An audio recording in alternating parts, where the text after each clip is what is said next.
Үлбір үміт. Авторы Самал Зікірия қызы Шаймерденова. Екінші бөлім. Қанша ұйықтағаны белгісіз, миы тынығып қалған сияқты. Жаңағы жылағаны, көкірегінде қатталып жатқан барлық мұңын жуып кеткендей. Жеңілдеп қалыпты. Рахия басын көтеріп, төсегінен суырыла, аяғының астындағы былғары сүйретпесін іліп, бөлмесінен шықты. Қатты ұйықтағанда әбден терлегенін білмегенге ұқсайды. Үсті басы су. Жуынатын бөлмеге келіп, салқын душты ағытты. Судың астында ұзақ тұрған Рахия көрші әйелдің мейірімді жүзі мен жұмсақ алақанын есіне алды. Кешегі өзінің көрсеткен дөрекілігіне қатты өкінді. Екі бетін жауып алып, сырылдай аққан судың астында біраз тұрды да, хош иісі аңқыған келмен көпіршіте жуынды. Қып-қызыл, жұқа, нәзік жібек халатын киіп, ас бөлмеге жақындағанда ақ, соншама тәтті иіс танауын жарып кетердей жетелей жөнелді. Міне ғажап, дастархан жайнап тұр. Салаттың түр-түрі жасалған. Қып-қызыл семіз тауық шалқая көкөністердің ортасында жатыр. Өз көзіне өзі сенбей, босағада қалшиып қатып қалған Рахияны көріп, қызметшісі жымиып қойды да, өз шаруасымен айналыса берді. Көң етек қатын деп қорлап жүрген көршісі, хас шебердің нақ өзі болып шыққанын қарашы. Мыналардың барлығын сен пісірдің бе, деді, таңданысын жасырмай, екі алақанын түйістіре. Иә, сіз үшін. Сен бұларды қайдан үйрендің? Мен аспазшымын. Көрші әйел бәз байға қалпы, бір қалыпты даусын өзгертпестен сабырлы сөйлейді. Әдемі әйел, кеше дәл осы көршілерін қонақ қылғанымен, мұндай дастархан жаймағаны есіне түсіп, қысылып қалды. Балалар қайда кеткен? Біздің үйде. Бүгін сонда қонамыз дейді. Әрине сіз рұқсат етсеңіз. Көршісін жаңа қырынан танып, талып түсердей таңданып тұрған Рахия. Әрине рұқсат деп айтып салған, өзі де байқай алмай қалды. Сонда бұл тамақтың барлығын мен жалғыз жеймін бе? Шексілесі қата күлген Рахияның жүзі нұрланып, даусы бұлақтай сыңғырлайды. Ішіне бүккен құпиясы бардай, ынтықтырып, көрші әйел де сөз шығармайды-ау тісінен. Рахия қызметшісінің қасына жақындап келіп, қолын алып кеудесіне басты. Гүлжан, кешірші, деді, алғаш рет көршісінің атын атап. Мен бала туалмай жүрмін. Лашынды босанғанда қан кетіп, қатты қиналдым. Денсаулығыма зақым келді. Дәрігерлер, енді туалмайсың, деді. Содан біраз жүйкем жұқарып. Рахия кеудесіне шемен болып қатқан шерін керте-керте бар күшін жиып, дірілдей жеткізді. Білем, бөлмеңізді жинап жүріп, қағаздарыңызды оқығанмын. Айтуын айтып қалғанымен, онысына ыңғайсызданып қалған көршісі, кешіріңіз, әдейі оқымадым деп күмілжіп қалды. Кеше барлық қағазын шығарып, оқып шығып еді. Суырмаға қайта салмағаны есіне түсіп Рахия. Жоға, мен оларды өзім шығарғанмын, деді Рахия күрсініп. Ұлыңыз да, қызыңыз да бар емес пе? Несіне мұңаясыз? Рахияны жұбатпақ болған Гүлжанның дауысы екі-үштілау шықты.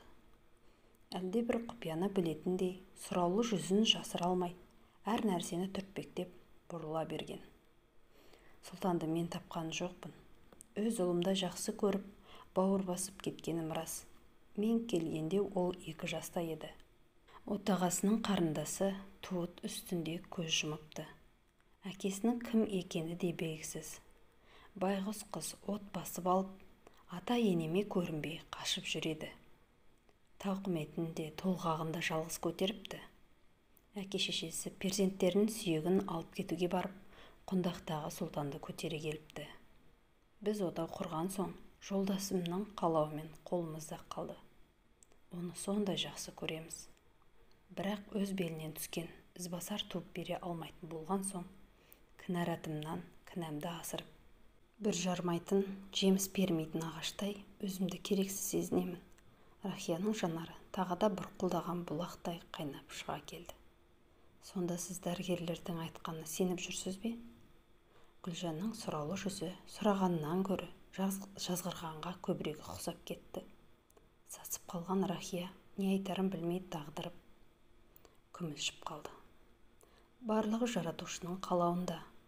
Ол қаласа болмасты болдырады. Үміт үлбіреген сезім, үлпілдеген үкі сияқты. Оған сенсең, үлкен арманға қол жеткізесің. Күмән оның жауы. Мол сенімді өлтіріп тынады. Бәз баяғы сабырлы даусын бұзбай, сөйлеген Гүлжанның даусы тым сенімді, нық айтты. Дәл осы сәт Рахияның кеудесіне бір үміт ұшып келіп, еніп кеткендей. Үміт оты жылт еткендей, жанар жарқ ете қалды. Жүрегі бүлк ете түсті.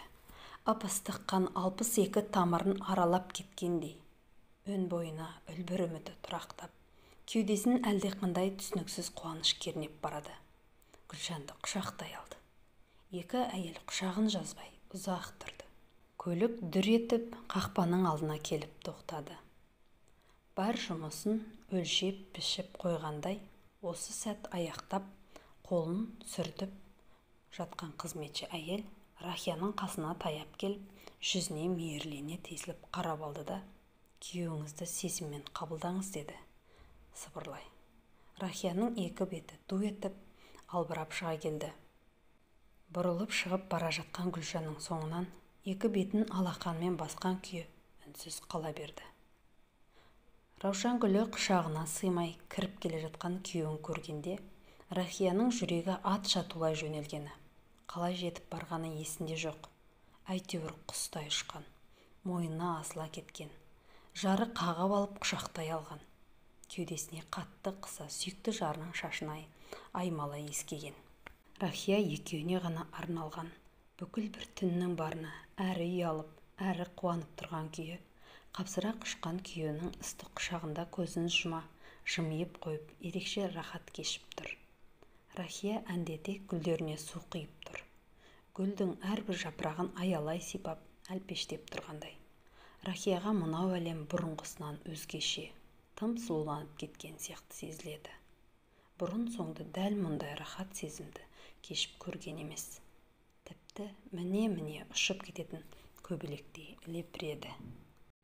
Қарны қампая, ұзын мойны созылған су құйғышының тесік-тесік тұмсығынан шашырата гүлдерін суғарып тұрды да, әрекетін тоқтата қойып, су құйғышты құшақтай айналып билей жөнелді. Күллі әлемде өзінен басқа ешкім жоқтай, бар даусымен әндете шыр көбелек айналып келіп, айнаға қарсы тұра қалды да, қолындағысын жерге қоя салып, айналасы оюланған, ақ ағашқа орнатылған айнасына үңіле қарады. Қоңыр шашы иығына жете, теңіздің толқындарындай артқа қайырыла үйіріледі. Көкшілдеу көзі күнге шағылысқан, алыстағы мұхиттай жалтырап нұрланады. Үнсіз, айнаға ұзақ қараған күйі, қалшиып біраз тұрды. Өз бейнесіне өзі үздіге тесіліп, жымиып қойды. Шашын аялай артына қайырып, айнаға жақындай түсті. Рахияның ішкі ойы мен қымбат құпиясын жан баласы білмейді. Шегініс. Күндегі қызметін орындауға келген Гүлжанды құшақ жая қарсы алды да, қапсыра құшақтай алды. Гүлжан, бүгін түк те жасама, өтінемін, қасымда болшы, екеуміз сырласайық. Рахияның өтініші мен бұйрығы қатар үндескен мына ұсынысына әуелі не айтарын білмей, үнсіз қалған Гүлжан, ерекше көңілді Рахияның көңілін қалдырғысы келмей, аз кем үнсіз тұрды да келісе салды. Екі әйелдің самбырлаған дауысы мен саңқылдаған күлкілері үйді салтанатқа бөлеп шырай кіргізді. Шынымды айтсам, көп балалы болу үшін көп дүние, мүлік, көп қаражат керек деп ойлаушы едім. Осы жұрт неге алды-артына қарамай туа береді екен? Соншама баланы қалай жеткіземін деп неге қорықпайды деп ойлайтымын. Ақымақ екенмін, Гүлжан. Егер сенімен көрші болмағанымда, сол саяз оймен өмір сүре берер едім. Әкем қызметте болды. Ненің, қайдан келетін білмей өстік. Қалағаныма оңай қол жеткізетінмін. Оның үстіне 3 ағамның соңынан ерген жалғыз қыз едім. Ақ дегенім алғыс, қара дегенім қарғыс, шолжаң болдым. Қасым екеумізді бала күнімізде атастырып қойыпты. Бар қалауымды орындап, Еркелігімді қанағаттандырғанымен серт берілді. Бұзу күнә, бізді жерге қаратпассың деп құлақ етімді кеміріп өсірді. Қыз болып жігітке қарауға қорықтым. Ғашық болудың не екенін білмедім. Ел қатарлы достарыммен қыдырып, жастық шақтың думанында көрмедім. Бірінші курста-ақ ұзатылып кете бардым. 5 жыл дегенде лашынды тудым. Қасым екеуміздің арамызда анау айтқандай ыстық сезім болған емес. Тек мұқтаждыққа ұрынбай өмір сүріп үйренген маған күйеуімнің қамқорлығы оң жамбасымнан келді. Қонағын күту, баласын тәрбиелеу, киімін жуу, міне білетінім осы ғана еді. Сезіммен сүю, сезіммен берілу, ыстық құшақ дегендер қаперіме кірмепті. Рахия құдды өз өмірі жайлы лекция оқып тұрғандай, терезеден алыстағы төбесі ақ шатырлы тауларға үңіле тоқтаусыз сөйлеп тұр. Сөзім бөлмей үнсіз тыңдап тұрған Гүлжан дөп-дөңгелек қып-қызыл бауырсақтарды қуырып алып, кең үстелге төге салып, шай қойды. Өзінің терең ойдың тұңғиығына батып, үй шаруасын қызметшісінің мойнына аса салған әрекеті енді есіне түскендей, селк етіп, есін жиып алған Рахия артына шалт бұрылып, үстелдегі қып-қызыл бауырсақтарға көз салды. Ыстық бауырсақпен ыстық шай ішеміз деп ыңғайсызданып қалған Рахияны сол күйінен құтқарып жібермек болған Гүлжан жымиып қойды. Гүлжан, айтшы, өзің жайлы айтшы, деді Рахия қиылып. Шай қайнағанша бос отырғысы келмегендей. Біздің өмір сіздің өмірдей қызық емес қой деп сықылықтай күліп алып, теріліп кеткен қоңырқай жүзін шалғышына сүртіп тастап, әңгімесін бастады Гүлжанды үздіктірмей. Біз оқып жүргенде таныстық. Бірден ғашық болған жігіттің көңілін қалдырмай қабыл алдым. Көп балалы отбасынан шыққан шаруаның балаларымыз. Ұлан асыр той жасалған жоқ. Бірақ ешқашан ешкімнен ештеңе күтіп, ешкімге өкпе артқан емеспіз. Алла қаласа осы жазда үйімізді салып бітірерміз. Өз күшімізбен, маңдай терімізбен салған соң әрбір ұшы ыстық біз үшін. Рахия сияқты әңгімені майын тамызып айта алмайтын Гүлжан өзінің сөзге шорқақ екенінен тез-ақ хабар беріп, ысқырған шәугімді желкесінен көтеріп үстелге қойды. Күйеуіңді жақсы көресің бе деп сұрады Рахия, Гүлжанның әңгімесін тұтқиылдан қиып кетіп. Онсыз да көркемдеп айтуды білмейтін көршісі. Әр сөздің басын бір шалып, тыңдаушысын аса бір баурай алмай отыр еді. Мына сұрақ онан бетер састырды. Я деп айта салу оңай көрінгенімен, әлгінде сүюді білмедім. Құдаласып атастырылған соң тидім деген Рахияның көңіліне қаяу түсіріп алармын деп қорықты. Алғаш оғаш қылық көрсетіп, көзінің қиығымен қарап, бұйыра сөйлейтін әйелді тәкаппар деп ойлаушы еді, жақтырмайтын. Қызметін атқарып, пұл тауып жүрген соң, ләббайдан аспай, салқын ғана жауап қайыратын. Рахияны мүлдем танымай қалды. Құдды сырты бұжыр, сұрықсыз діңгектің қабағын аршып, ішкісінен аса сұлу аруды қашап алғандай таң болады. Мүлдем басқа екен-ау. Бауырына басып, мейірлене сөйлеп, баурап барады. Оттай сұлу жанары қандай, сыңғырлаған күлкісін қоңырау дерсің, мінезі тым ерке. Гүлжанның қысқа, шорқақ сөздеріне қанағаттанбай, күлімсірей жалғап кеткенде. Я, солай айтайын дегенмін дегенде, бұл да тек күле беретін. Сондайда күркіреген күн мен тамшылаған тамшыдай бір жуан, бір жіңішке дауыс қосылып, үндесе жараса жарысып шығып жататын. Тіпті әдеттеніп те алған. Көп жерде қойған сұрағының жауабын өзіне қалдырып, не десе де мақұлдай салатынды. Бұл жолы да дәл солай болар деп ойлады. Үнсіз отырғанымен, Рахия да тісінен сөз шығармай қадала күтіп отыр. Амалсыз, ұяла сөз жауап қатты. Я, деді қысыла қымтырлы. Дауысы тым бәсең шықты ма, әлде қызарып кеткені қызық болды ма, кім білсін. Әйтеуір Рахия шаттана сықылықтай ұзақ күлді. Мұнысы онсыз да ұялып отырған Гүлжанды ыңғайсыз күйге қалдырды. Тек қосыла күлгенен басқа амал таппады. Қалай сүйесің? Айтшы, өтінемін деп қолқалап, ішкі бауырына кіріп барады. Тіпті ол болмаса, менің өмірімнің мәні жоқ қой.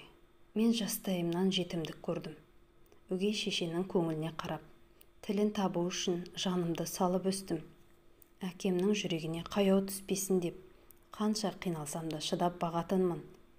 Күйігімді жұттым. Жалғыздық жаныма қатты бататын.